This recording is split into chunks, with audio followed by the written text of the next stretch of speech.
Welcome back to our third season coverage of Invincible. Chances are, if you've been around with us for a while, you've seen this channel pop off with Invincible coverage.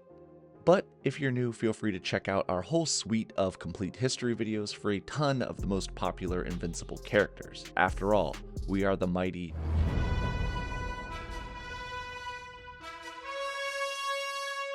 Today's video is on an often underlooked mad scientist of the Invincible universe who truly goes on to become a menacing reoccurring threat, Doc Seismic.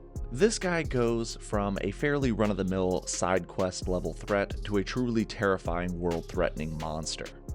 So that being said, let's take a look at the complete comic book history of Doc Seismic.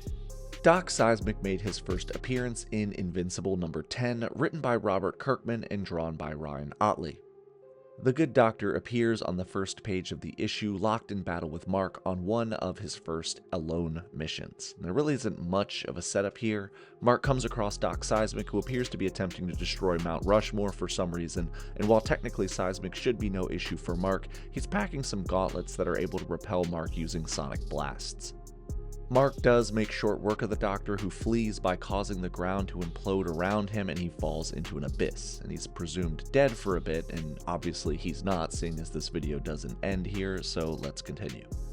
In a crossover issue with other Image heroes in a book called The Pact, Volume 2, Issue number 4, they run into Doc Seismic again underground. Mark sees that Seismic has thrived underground and now commands the creatures of the underground, including an army of molten monsters called the Magmanites.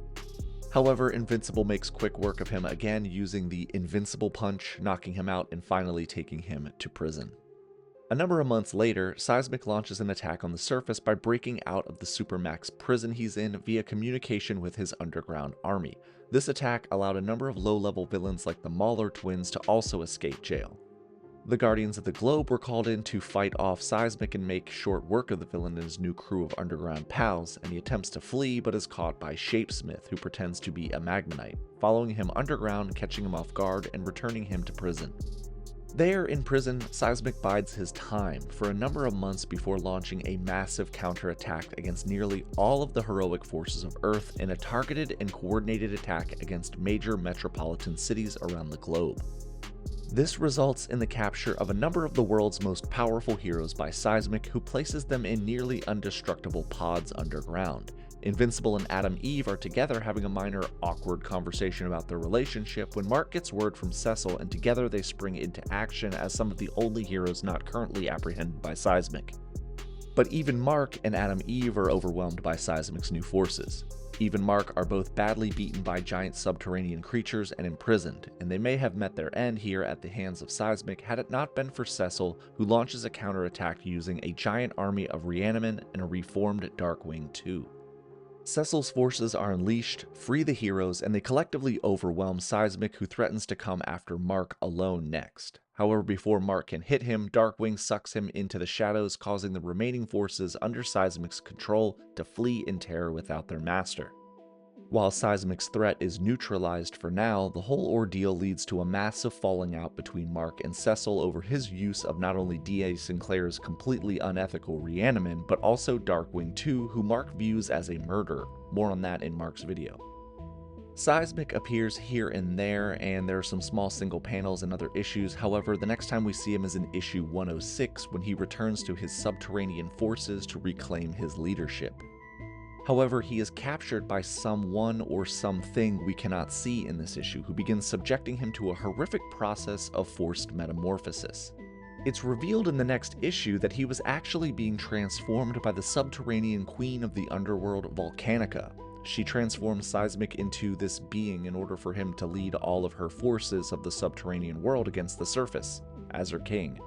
The two attack the surface world, but are quickly and decisively stopped by the Guardians and Invincible again. Seismic had grown tremendously in strength in his new form, and he attempts to 1v1 Mark, but Mark again tosses him around like a rag doll, having gained considerable strength between their last meetings himself. Volcanica and Seismic retreat after one of the large beasts they command is killed instantly by Anissa, who at this point in the story is living on Earth with other Viltrumites in an attempt to rebuild the Viltrumite species by mating with Earthlings, similar to how Mark Grayson, Oliver Grayson, and countless others were born. Mark, however, has absolutely no romantic interest with her as he's with Eve, and Anissa only joins the fight to bait Mark into seeing her again. More on that in Anissa's video. The two villains plot in their subterranean lair about their next attack on the surface world against Mark, but Seismic and Volcanica never get that chance for retribution because their next encounter is not with Mark or the Guardians, but with Robot. The two seemingly launch an attack against the surface world, but little do they know that Robot has taken over the Earth using an army of drones, and he simply does not mess around. Robot kills Seismic himself by ripping him apart using a drone, finally ending the threat of the mad scientist turned subterranean molten god being once and for all. And that, my friends, is a wrap for Doc Seismic. Quite the transformation, literally. He went from being a villain who could barely stand against the weakest forms of Invincible to one that threatened the entire planet and nearly killed all of Earth's heroes at once, even becoming the subterranean molten king of the Earth, until, well, he wasn't. And that is it for this video on Doc Seismic. I hope you learned a lot, and if you did, consider liking and subscribing and doing all that other crap that YouTubers ask you to do. This has been Nick with Key Issues. Thank you again for watching this, and remember the motto, Doc Seismic over everything.